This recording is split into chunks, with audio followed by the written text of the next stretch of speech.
The city of marble was the jewel of the world, its wealth and grandeur unmatched. The wealth of the city stemmed from its power, as the city of priests.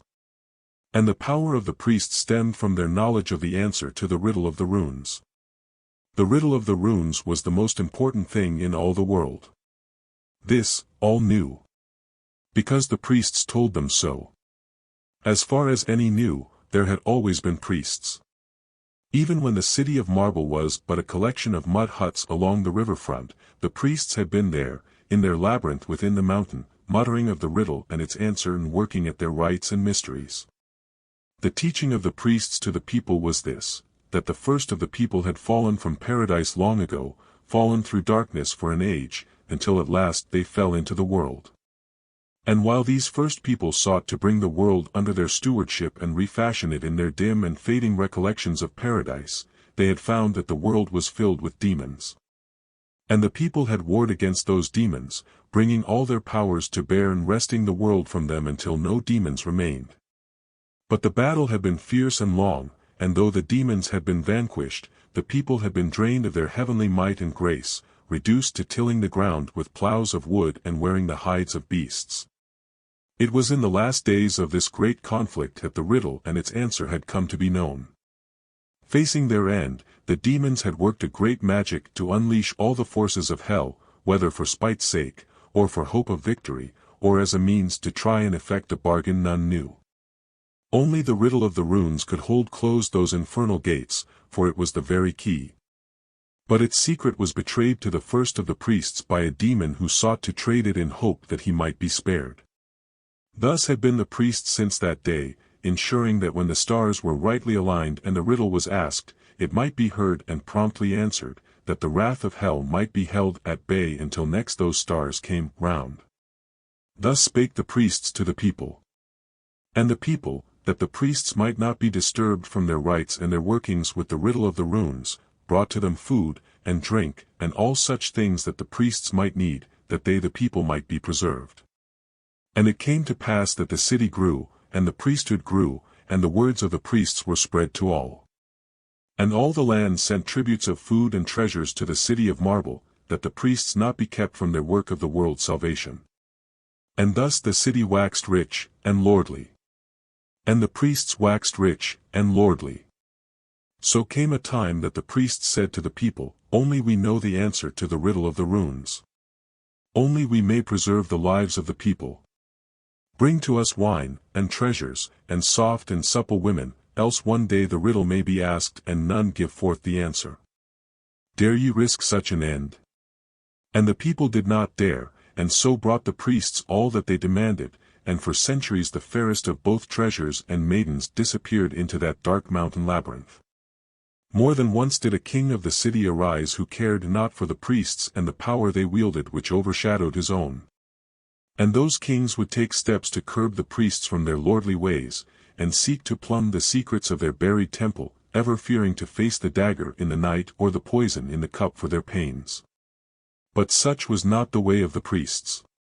When arose such a king, the priests would simply invite him into the temple on the day that the stars aligned, that he might see for himself the riddle and its response, that he might be initiated into the mysteries of why the rite must proceed. And it was said that those kings, having gained such knowledge, let the priests alone ever after, and were seldom to know of happiness again, and were wont to spend the day in fervent prayer for the success of the priests, at those times when the stars were right. But time passes, and minds change, and old teachings are cast aside in favor of the new. A golden age was on the world.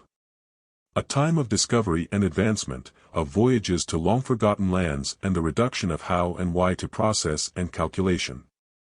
Creations of steel and steam filled the cities. A heady time. It was a time of many questions. In lands far from the city of marble, the people questioned why there were kings and lords, and would it not be better if each was his own lord, or if the people en masse might be a worthier king. And so kings and lords were pulled down, some going quietly, but many going under the headsman's axe.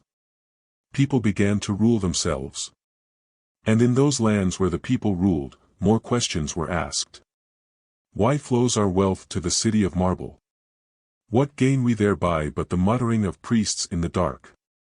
The world is a place of steam and steel, not of demons and witchery.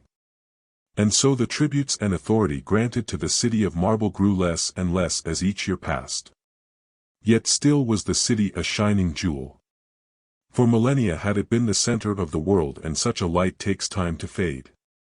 But the priests did sense the tide of thought in the world beyond their temple grottos as fewer came each year to join their ranks. They curbed their old excesses and demands and said, now, we are not the lords of the people, but their servants. The riddle of the runes and its answer is a burden to be borne, not a cudgel to be wielded. And they became as ascetics, giving up their holdings beyond their old mountain labyrinth and tithing the city only for what was needed to survive, and to carry on their rights. Alas, this was not enough, and not in time. In far lands, then in the nearer, voices arose demanding answers, demanding recompense, demanding retribution. For millennia had the city of marble and its priests held sway over the world and lived off its fat and surplus, and what had been given in return. Fear and promises and mutterings of secret dooms narrowly averted. Explanations were demanded, and ignored, and demanded again, ever louder. Overtures were rebuffed. In the far lands, then in the nearer, armies were assembled. War came to the city of marble. That the city would fall was not a matter of doubt. Vast was the force raised against it, for word had long been told of the riches it held, and appetites were whetted for the treasures and sights therein. And few were its defenders, for centuries as the pampered mistress of the world had left those who dwelt within soft and fat and compromising. And so the city of marble fell, with little fighting and less honor from those within its walls. Then did the soldiers from the new world of steam and steel come unto the temple of the ancient mysteries. In search of treasures of gold and gems, its scrolls and books were trodden under foot, artifacts older than the city or even the priesthood itself were broken against walls or stuffed into knapsacks, and the acolytes were dragged forth, screaming and begging.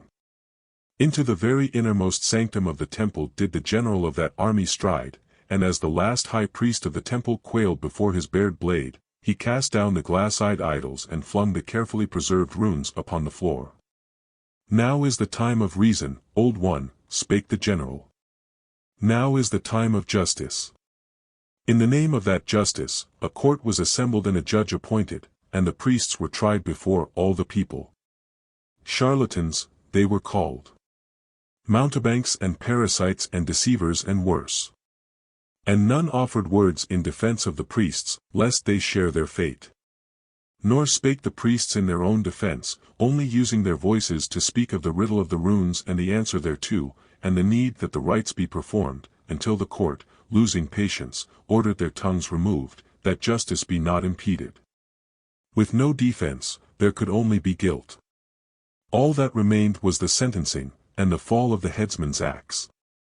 And one by one did the acolytes of the labyrinthine temple in the mountain go under that grim axe, until only the high priest was left, the last in all the world who understood the riddle of the runes, and the answer that must be given, and why.